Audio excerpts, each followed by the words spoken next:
Hello everyone, so welcome back to my YouTube channel Study Time with Priyanka. So again today in this video we are going to continue our fifth chapter of class 12 history book, that is Through the Eyes of Travelers. So this video is part 4th of this chapter and आज के इस video में हम इस chapter के 6th topic को discuss करने वाले हैं.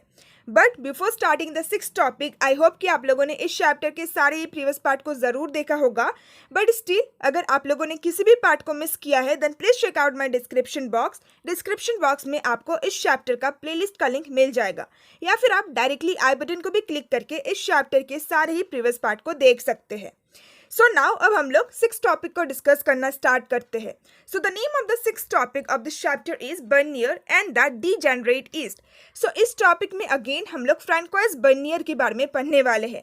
सो इस चैप्टर के 3rd टॉपिक में ऑलरेडी हम लोगों ने फ्रांकोइस बर्नियर के बारे में डिस्कस किया था. सो उस टॉपिक में हम लोगों ने उनके लाइफ के बारे में डिस्कस किया था. वो जब हमारे इंडियन सब कॉन्टिनेंट में आए थे, सो इंडिया में उनका कैसा लाइफ था, उनके द्वारा जो अकाउंट को लिखा गया था, सो ये सब कुछ हम लोगों ने इस चैप्टर के 3rd टॉपिक में डिस्कस किया था.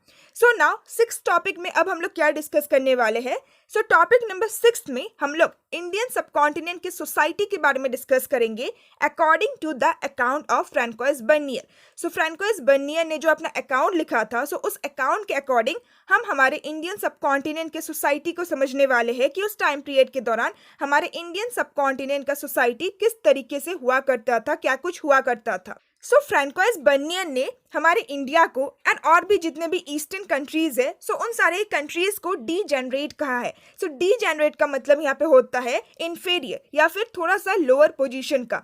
सो फ्रांकोइस बर्नियर के अकॉर्डिंग हमारा जो इंडिया है या फिर जितने भी ईस्टर्न कंट्रीज है एशिया में, सो वो बहुत ज़्यादा इंफीरियर है as compare to the western European countries. European countries के मुकाबले इंडिया या फिर जितने भी ईस्टर्न कंट्रीज है, सो वो लोअर लेवल का है, लोअर पोजीशन का है. सो फ्रांकोइस बर्नियर के द्वारा सारी ही ईस्टर्न कंट्रीज को डिसअप्रूव किया गया है, वीकर माना गया है. सो ये सब कुछ हम लोग टॉपिक नंबर 6 में डिस्कस करने वाले हैं. So now let's get started. So topic के स्टार्टिंग में सबसे पहले हमें इब्न बतूता के बारे में बता रखा है. सो लास्ट टॉपिक में हम लोगों ने इब्न बतूता के बारे में डिस्कस किया था, उनके द्वारा जो अकाउंट को लिखा गया था उसके बारे में डिस्कस किया था. सो इब्न बतूता अपने अकाउंट में हर एक वो चीज़ को डिस्क्राइब किया करते थे जिसको देखकर वो बहुत ज़्यादा इम्प्रेस होते थे, जिसको देखकर वो बहुत ही ज़्यादा एक्साइटेड फील होते थे बिकॉज ऑफ इट्स नोबेलिटी. यानी कि जब इब्न बतूता हमारे इंडियन सब कॉन्टिनेंट में आए थे, सो हमारे इंडियन सब कॉन्टिनेंट में हर एक वो चीज़ जो कि उनके लिए बहुत ही ज़्यादा अनफैमिलियर था, अनयूजुअल था, सो उन सारी चीज़ों को वो अपने अकाउंट में बहुत ही अच्छी तरीके से डिटेल वे में डिस्क्राइब किया करते थे एंड वो भी बहुत ही इंटरेस्टिंग तरीके से. जैसे कि फॉर एग्जाम्पल कोकोनट एंड पान. सो कोकोनट एंड पान इब्न बतूता के लिए बहुत ही ज़्यादा अनफैमिलियर था. सो इन दोनों ही चीज़ों को उन्होंने अपने अकाउंट में बहुत ही इंटरेस्टिंग तरीके से डिस्क्राइब किया है. बट अगर हम लोग इब्न बतूता को फ्रांकोइस बर्नियर के साथ कंपेयर करें, so he had a different intellectual tradition. यानी कि फ्रांकोइस बर्नियर का जो आइडियाज़ था वो थोड़ा सा डिफरेंट था. वो किस तरीके से अपने अकाउंट को लिखा करते थे, सो उनका जो स्ट्रैटेजी था, उनका जो मेथड था अकाउंट को लिखने का, सो वो थोड़ा सा डिफरेंट था as compare to Ibn Battuta.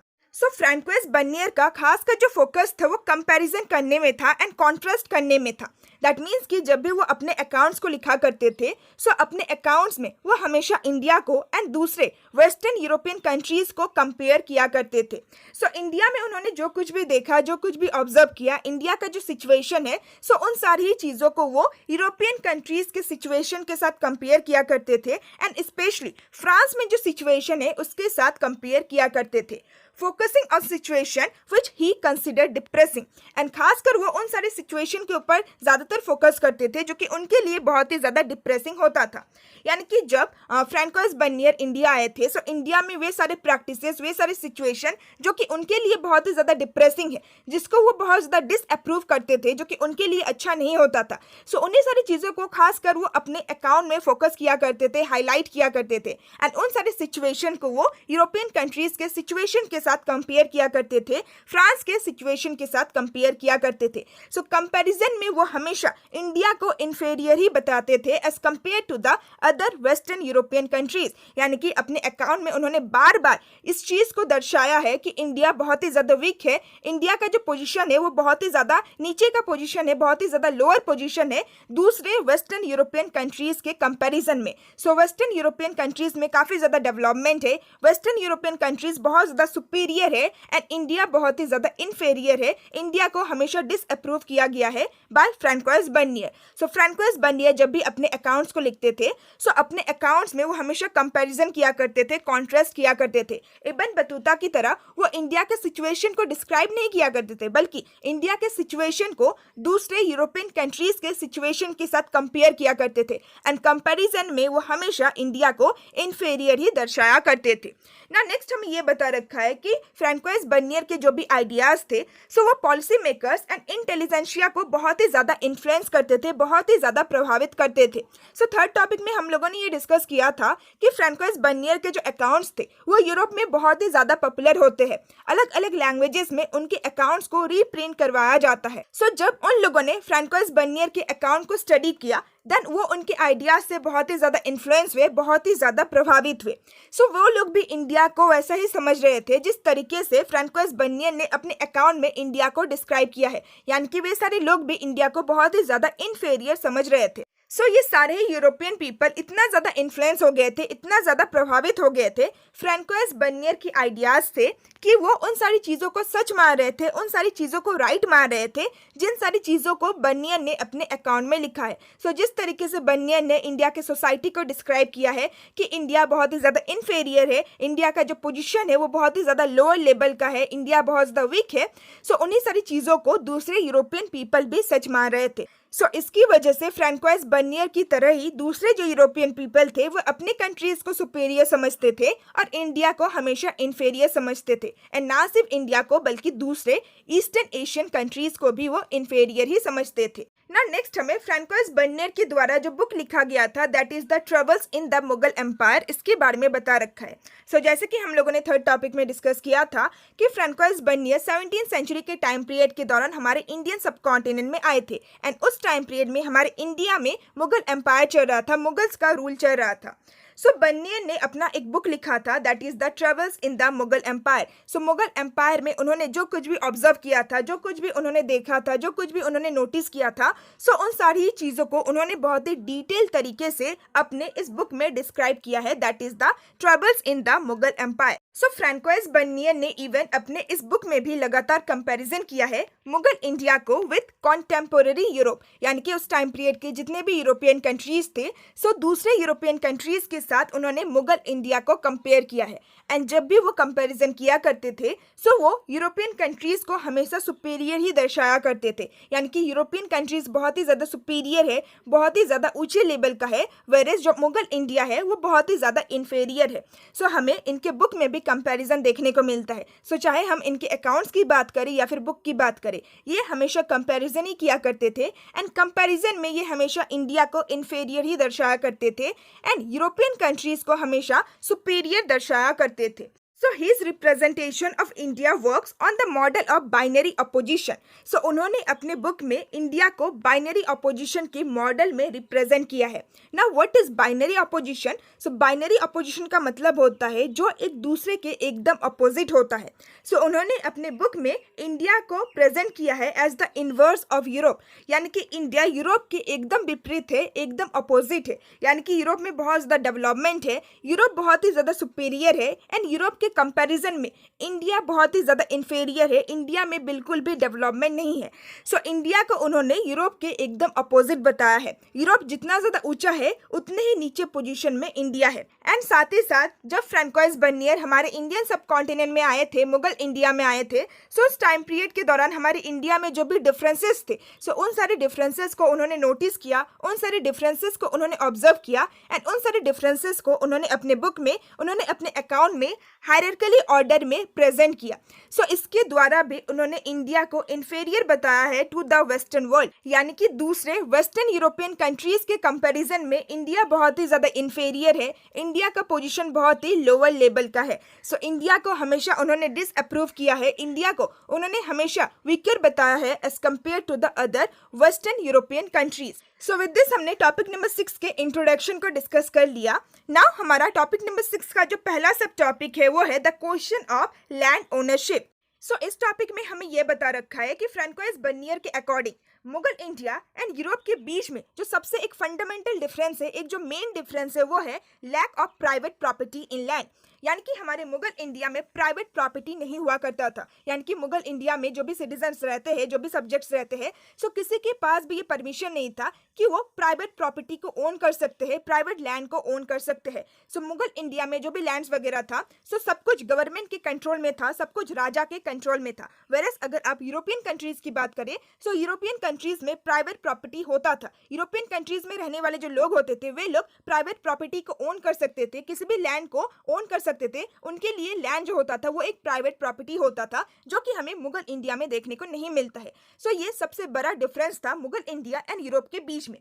So François Bernier एक ऐसे व्यक्ति थे जो कि कैपिटलिज्म को बहुत ज्यादा प्रमोट करते थे, बहुत ज्यादा सपोर्ट करते थे। सो कैपिटलिज्म क्या होता है? सो कैपिटलिज्म का मतलब होता है कि किसी भी प्रॉपर्टी को प्राइवेट इंडिविजुअल द्वारा ही ओन किया जाना चाहिए, ना कि स्टेट के द्वारा, ना कि गवर्नमेंट के द्वारा। So he was a firm believer in the virtues of private property. So private property को वो सपोर्ट किया करते थे, प्राइवेट प्रॉपर्टी का जो वर्च्यूज, जो गुण होता है, सो उसको वो प्रमोट किया करते थे। एंड उनके अकॉर्डिंग लैंड का जो क्राउन ओनरशिप होता है, क्राउन ओनरशिप यानी कि हर एक लैंड को जो क्राउन के द्वारा, यानी कि राजा के द्वारा या फिर गवर्नमेंट के द्वारा जो कंट्रोल किया जाता है, ये बहुत ही ज्यादा हार्मफुल होता है स्टेट के लिए भी, यानी कि राज्य के लिए भी, और उस राज्य में रहने वाले लोगों के लिए भी। ना नेक्स्ट हमें ये बता रखा है कि फ्रांकोइस बर्नियर ये सोचते थे कि मुगल एम्पायर में जो भी एम्पायर होता था, जो भी राजा होता था, सो वही सारी ही लैंड को कंट्रोल किया करते थे, सारी ही लैंड को ओन किया करते थे। एंड एम्पायर अपने नोबल्स में अपने लैंड को डिस्ट्रीब्यूट किया करते थे। सो इसकी वजह से एक बहुत ही बुरा रिजल्ट हमें देखने को मिलता है इंडिया की इकोनॉमी में एंड इंडिया के सोसाइटी में। सो फ्रांकोइस बर्नियर के according Mughal India and Europe के बीच का जो एक फंडामेंटल डिफरेंस है, एक जो मेन डिफरेंस है, वो है प्राइवेट प्रॉपर्टी का ना होना। सो मुगल इंडिया में जितने भी प्रॉपर्टीज है, जितने भी लैंड है, सो वो क्राउन ओनरशिप के अंडर में होता था, यानी कि एम्पायर के द्वारा कंट्रोल किया जाता था, जिसकी वजह से स्टेट को भी बहुत ज्यादा हार्म होता था एंड स्टेट में रहने वाले जो लोग होते थे, सो उनको भी बहुत ही ज्यादा हार्म होता था, जिसकी वजह से इंडिया का जो इकोनॉमी था, इंडिया का जो सोसाइटी था, उसके ऊपर एक बहुत ही बुरा असर पड़ता है। सो ये फ्रांकोइस बर्नियर का कहना था। ना नेक्स्ट उन्होंने उन सारे रीजंस को भी डिस्क्राइब किया है कि आखिर क्राउन ओनरशिप क्यों खराब होता है एंड प्राइवेट ओनरशिप क्यों अच्छा होता है, कैपिटलिज्म क्यों अच्छा होता है। सो फ्रांकोइस बर्नियर ने ये आर्ग्यू किया कि अगर किसी भी कंट्री में क्राउन ओनरशिप होता है लैंड का, यानी कि किसी भी कंट्री का जितना भी प्रॉपर्टी है, जितना भी लैंड है, सो अगर वो गवर्नमेंट के द्वारा कंट्रोल किया जाता है, गवर्नमेंट के द्वारा या फिर राजा के द्वारा ओन किया जाता है, सो इसका एक बहुत ही बुरा असर हमें इकोनॉमी में देखने को मिलता है।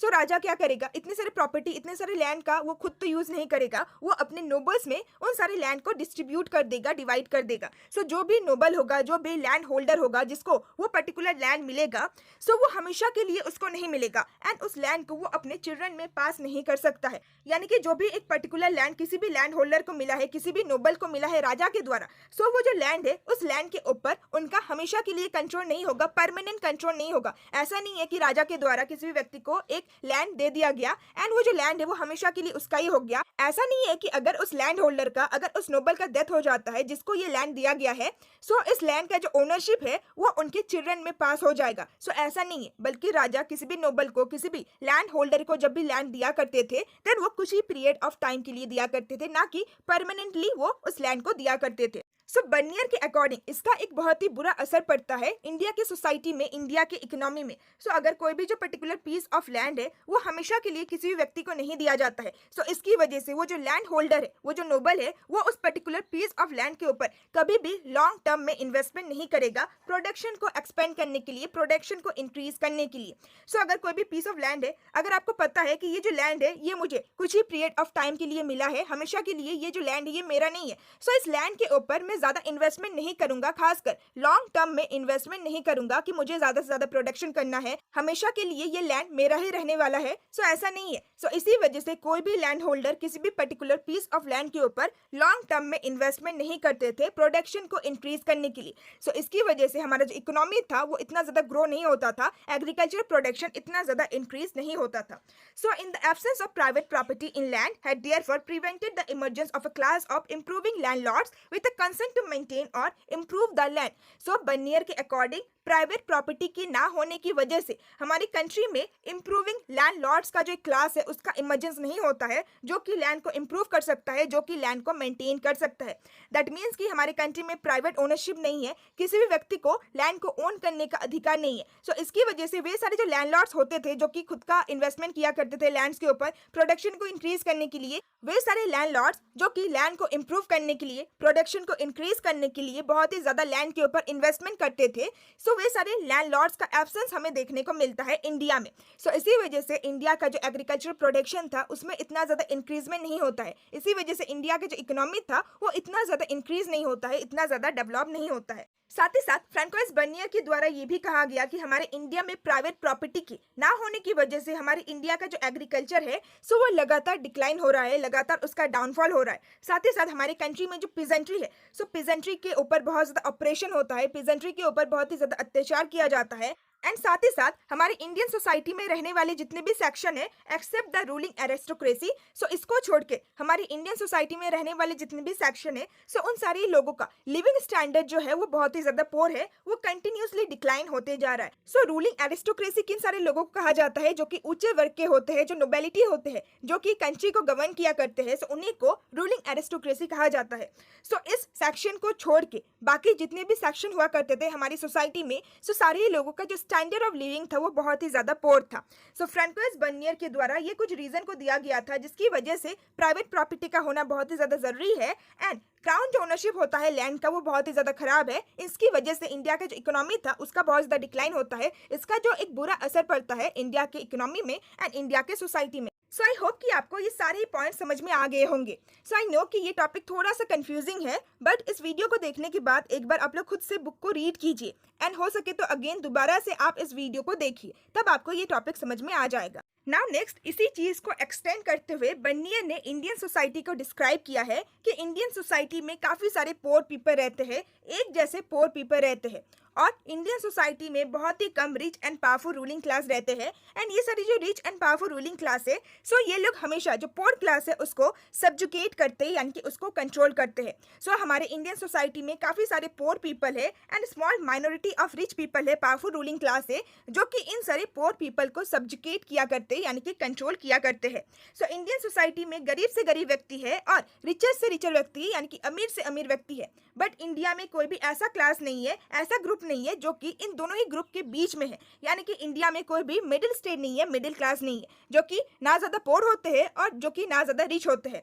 सो इंडियन सोसाइटी में बहुत ज़्यादा गरीब लोग रहते हैं एंड बहुत कम अमीर लोग रहते हैं, एंड जो भी rich and powerful ruling class के मेंबर्स होते हैं वे लोग गरीब लोगों को सब्जुकेट करते हैं, यानी कि कंट्रोल करते हैं। सो विद दिस हमने इंडियन सोसाइटी को जान लिया according to the account of Bernier. So Bernier ने अपने अकाउंट में जिस तरीके से इंडियन सोसाइटी को डिस्क्राइब किया है सो उसके बारे में हम लोगों ने जान लिया। नाउ नेक्स्ट अगेन हम लोग इंडियन सोसाइटी के बारे में जानेंगे अकॉर्डिंग टू मुगल्स डॉक्यूमेंट। सो जैसे कि उस टाइम पीरियड के दौरान हमारे इंडिया में मुगल्स का रूल चल रहा था, सो मुगल के द्वारा जो भी डॉक्यूमेंट्स को लिखा गया था सो उन सारे डॉक्यूमेंट्स में भी इंडियन सोसाइटी के बारे में बताया गया है। सो नाउ अब हम लोग उन सारे डॉक्यूमेंट्स के द्वारा इंडियन सोसाइटी को समझने वाले हैं एंड फिर हम लोग ये देखेंगे कि फ्रांकोइस बर्नियर के द्वारा जिस तरीके से इंडियन सोसाइटी को डिस्क्राइब किया गया है क्या सच में इंडियन सोसाइटी ऐसा ही हुआ करता था।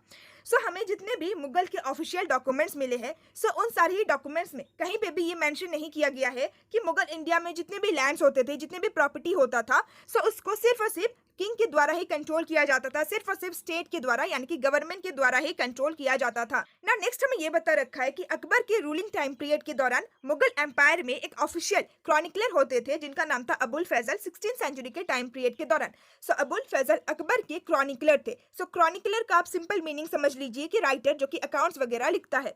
सो अकबर के ये एक ऑफिशियल क्रॉनिकलर थे। सो अबुल फैजल ने जो भी अपने अकाउंट्स को लिखा है सो उन सारे अकाउंट्स में उन्होंने इस बात को डिस्क्राइब किया है कि इंडिया में जो भी लैंड रेवेन्यू लिया जाता था सिटीजन से, जो भी प्रजा है इंडिया में, सो प्रजा से जो भी लैंड रेवेन्यू कलेक्ट किया जाता था राजा के द्वारा, so that was the remuneration of sovereignty. यानी कि अबुल फैजल ने अपने अकाउंट्स में ये लिखा है कि मुगल रूलर द्वारा, मुगल एम्पायर द्वारा अपने सब्जेक्ट्स के ऊपर, अपने प्रजा के ऊपर जो भी टैक्स को इम्पोज किया जाता था, जो भी लैंड रेवेन्यू को इम्पोज किया जाता था, सो that was a claim for the protection he provided. यानी कि जो भी मुगल एम्पायर होते थे वो अपने सब्जेक्ट्स को प्रोटेक्शन प्रोवाइड करते थे, सो प्रोटेक्शन के लिए ही वो उस पेमेंट को लिया करते थे। सो अबुल फैजल के अकॉर्डिंग वो जो लैंड रेवेन्यू होता था, सो वो सोवेनिटी का एक पेमेंट होता था जो कि राजा अपने सब्जेक्ट्स के ऊपर लगाया करते थे, क्योंकि राजा अपने सब्जेक्ट्स को प्रोटेक्शन प्रोवाइड करते थे। एंड वो लैंड के ऊपर कोई भी रेंट नहीं होता था जो कि वो ओन करते थे। यानी कि जितने भी प्रजा है वो जिस भी लैंड के ऊपर रह रहे हैं, सो उस लैंड में रहने के लिए वो राजा को लैंड रेवेन्यू नहीं देते थे, बल्कि वो जो टैक्स होता था वो प्रोटेक्शन के लिए देते थे कि राजा हमें प्रोटेक्ट कर रहा है। सो इसी वजह से जो सब्जेक्ट्स होते थे वो राजा को एक टैक्स प्रोवाइड करते थे। सो ये अबुल फैजल के अकाउंट के द्वारा हमें पता चलता है। बट हिस्टोरियंस का ये मानना है कि एक्चुअल में ये जो लैंड रेवेन्यू होता था, सो ये ना रेंट होता था और ना ही लैंड टैक्स होता था, बल्कि ये क्रॉप के ऊपर टैक्स होता था। यानी कि पीजेंट्स जो कुछ भी अपने लैंड में प्रोडक्शन करते थे, जो कुछ भी क्रॉप का कल्टीवेशन करते थे, सो उस प्रोडक्शन के ऊपर, उस क्रॉप के ऊपर टैक्स को लगाया जाता था बाय द रूलर। सो अलग अलग लोगों का अलग अलग ओपिनियन है, अलग अलग मानना है उस लैंड रेवेन्यू टैक्स के ऊपर। सो बर्नियर का ये मानना था कि राजा अपने सब्जेक्ट्स के ऊपर टैक्स को इसीलिए इम्पोज किया करते थे क्योंकि वो जो पर्टिकुलर लैंड है, जिस लैंड के ऊपर उनके सब्जेक्ट्स रहा करते थे, सो वो लैंड राजा का होता था। सो राजा उन सारे लोगों के ऊपर रैंट को इम्पोज करते थे, यानी कि उस लैंड का एक किराया लिया करते थे। वेरएज अबुल फैजल का ये मानना है कि जो भी पेमेंट, जो भी टैक्स सिटीजन्स या फिर सब्जेक्ट्स राजा को दिया करते थे, सो वो बेसिकली प्रोटेक्शन के लिए दिया करते थे, सोवेरेनिटी का एक पेमेंट होता था।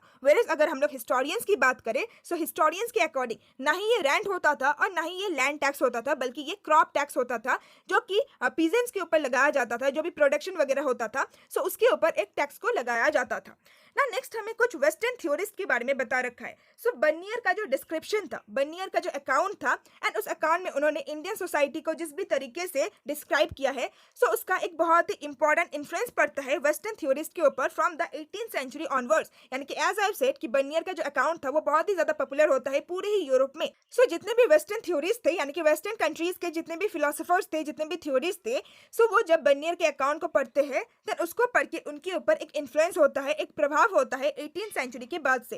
एंड वे लोग भी इंडिया को वैसा ही समझ रहे थे जिस तरीके से फ्रांकोइस बर्नियर ने इंडिया को अपने अकाउंट में डिस्क्राइब किया है। सो सबसे पहले हमें मॉन्टेस्क्यू के बारे में बता रखा है, जो कि एक फ्रेंच फिलोसोफर थे।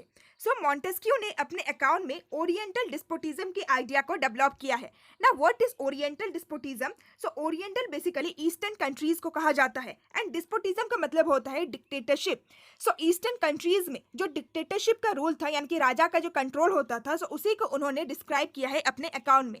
सो उनके अकॉर्डिंग जितने भी एशियन कंट्रीज है, ईस्टर्न एशियन कंट्रीज है, सो ईस्टर्न एशियन कंट्रीज को रूल करने वाले जो रूलर्स होते थे, सो वो एब्सोल्यूट अथॉरिटी को एंजॉय किया करते थे। यानी कि उसके पास कंट्रोल पावर होता था, फुल पावर होता था, फुल अथॉरिटी होता था अपने सब्जेक्ट्स के ऊपर। यानी कि राजा जो चाहे वो अपने सब्जेक्ट्स के ऊपर कर सकता है, राजा के पास फुल अथॉरिटी होता था। साथ ही साथ उन्होंने इस बात को भी डिस्क्राइब किया है कि जो भी राजा होता था, जो भी रूलर होता था इन सारे ईस्टर्न कंट्रीज में, सो वो अपने सब्जेक्ट्स को सब्जुकेशन एंड पॉवर्टी की कंडीशन में रखा करता था। यानी कि सब्जेक्ट्स के ऊपर बहुत ही ज्यादा कंट्रोल किया करता था, एंड उनके जो सब्जेक्ट्स होते थे, उनके जो प्रजा होते थे, वो बहुत ही ज्यादा गरीब होते थे, पॉवर्टी के कंडीशन में होते थे। साथ ही साथ उन्होंने इस बात को भी डिस्क्राइब किया है कि जो भी किंग होते थे, जो भी राजा होते थे, सो वो सारे ही लैंड को कंट्रोल किया करते थे। यानी कि क्राउन ओनरशिप होता था इन सारे ईस्टर्न एशियन कंट्रीज में, एंड प्राइवेट प्रॉपर्टी एग्जिस्ट नहीं करता था इन सारे एशियन कंट्रीज में। सो अगेन हम लोग इस पॉइंट को डिस्कस करते हैं। सो मॉन्टेस्क्यू जो कि एक फ्रेंच फिलोसोफर थे, सो उन्होंने ओरिएंटल डिस्पोटिज्म की आइडिया को डेवलप किया था।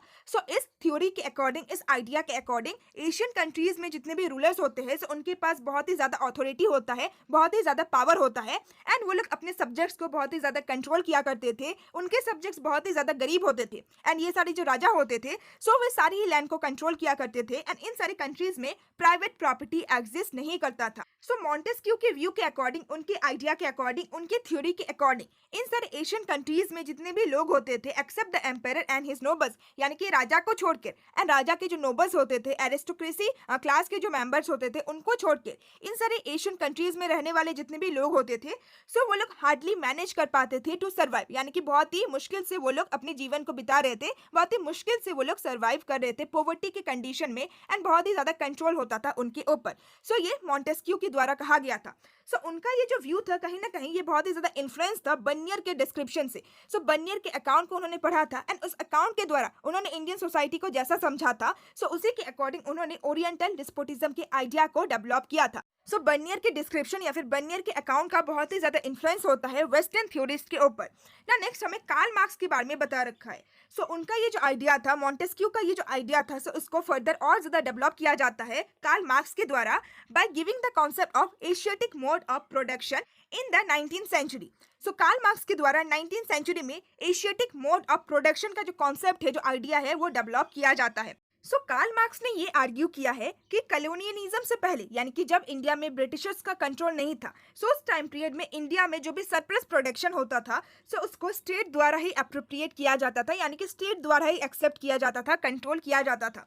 सो इस वजह से हमारे इंडिया में एक ऐसे सोसाइटी का इमर्जेंस होता है जिस सोसाइटी में ऑटोमेनियस एंड एगलिटेरियन विलेज कम्युनिटीज रहा करते थे, यानी कि ऐसे विलेज कम्युनिटीज जिनके पास इंटरनल ऑटोनॉमी होता था, यानी कि इंटरनल पावर होता था, इंटरनल ऑथोरिटी होता था, एंड साथ ही साथ इन सारी विलेज कम्युनिटीज में इंटरनल इक्वलिटी होता था, यानी कि इंटरनली ये लोग इक्वल हुआ करते थे। सो इसकी वजह से हमारे इंडिया में एक ऐसे सोसाइटी का इमर्जेंस होता है जिस सोसाइटी में जो भी विलेज कम्युनिटीज रहा करते थे, सो उन सारे विलेज कम्युनिटीज के पास बहुत ज़्यादा ऑटोनॉमी होता था, बहुत ज़्यादा पावर होता था इंटरनली, साथ ही साथ इंटरनली वो लोग इक्वल भी हुआ करते थे। बट जो इंपेरियल कोड होता था, यानी कि जो गवर्नमेंट था, वही इन सारे विलेज कम्युनिटीज को प्रिसाइड किया करते थे, यानी कि एक्सटर्नली कंट्रोल किया करते थे। बट कहीं ना कहीं इनका जो इंटरनल ऑटोनॉमी था, इनका जो इंटरनल पावर था, सो इसको वो रिस्पेक्ट किया करते थे as long as the flow of surplus was unimpeded, यानी कि तभी तक जब तक ये जो सरप्लस प्रोडक्शन था, सो ये कंटिन्यूसली स्टेट तक पहुंच रहा था, बिना रुके ये स्टेट तक यानी कि गवर्नमेंट तक पहुंच रहा था।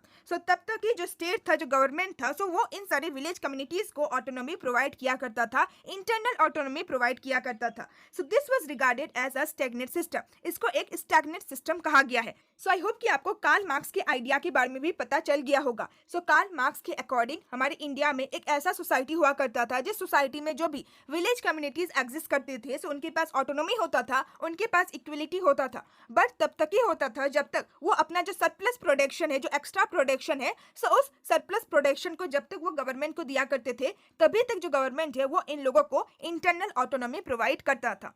सो विद दिस हम लोगों ने कार्ल मार्क्स के आइडिया के बारे में भी जान लिया। सो कार्ल मार्क्स का भी जो आइडिया था, सो वो कहीं ना कहीं बर्नियर का जो डिस्क्रिप्शन था, बर्नियर का जो अकाउंट था, उसी से इन्फ्लुएंस था ना। नेक्स्ट हमें रियलिटी के बारे में बता रखा है कि आखिर रियलिटी क्या है। फ्रैंकोइस बर्नियर ने अपने अकाउंट में इंडियन सोसाइटी को एक अलग तरीके से डिस्क्राइब किया है। मुगल के अकाउंट्स या फिर मुगल के डॉक्यूमेंट्स की अगर हम बात करें, सो उसमें भी इंडियन सोसाइटी को एक अलग तरीके से दर्शाया गया है। एंड अगर हम लोग मॉन्टेस्क्यू एंड कार्ल मार्क्स के अकॉर्डिंग बात करें, सो उन लोगों ने इंडियन सोसाइटी का एक अलग ही आइडिया दिया है, एक अलग ही डिस्क्रिप्शन दिया है। सो आखिर रियलिटी क्या है? सो नाउ अब हम लोग रियलिटी के बारे में ही जानने वाले हैं कि एक्चुअल में हमारा इंडियन सोसाइटी कैसा होता था।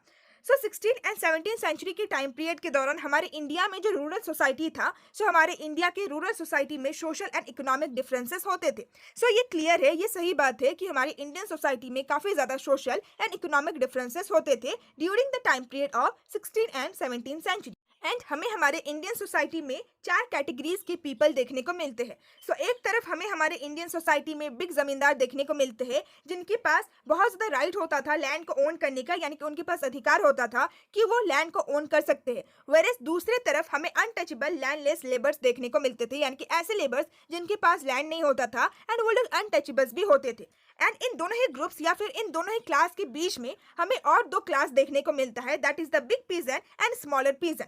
सो बिग पीजन बेसिकली ऐसे पीजन्स होते थे जिनके पास थोड़ा बहुत ज़्यादा ही ज़मीन होता था एंड वे लोग इवन लेबर को हायर करते थे प्रोडक्शन को करने के लिए। वेयरएज स्मॉल पीजन्स ऐसे पीजन्स होते थे जिनके पास बहुत ही कम ज़मीन होता था एंड उस ज़मीन में वो लोग अपने सब्सिस्टेंस के लिए, यानी कि अपने सर्वाइवल के लिए ही प्रोडक्शन किया करते थे। बेचने के पर्पज से या फिर प्रॉफिट कमाने के पर्पज से प्रोडक्शन नहीं किया करते थे, बल्कि अपने सर्वाइवल के लिए ही प्रोटेक्शन किया करते थे।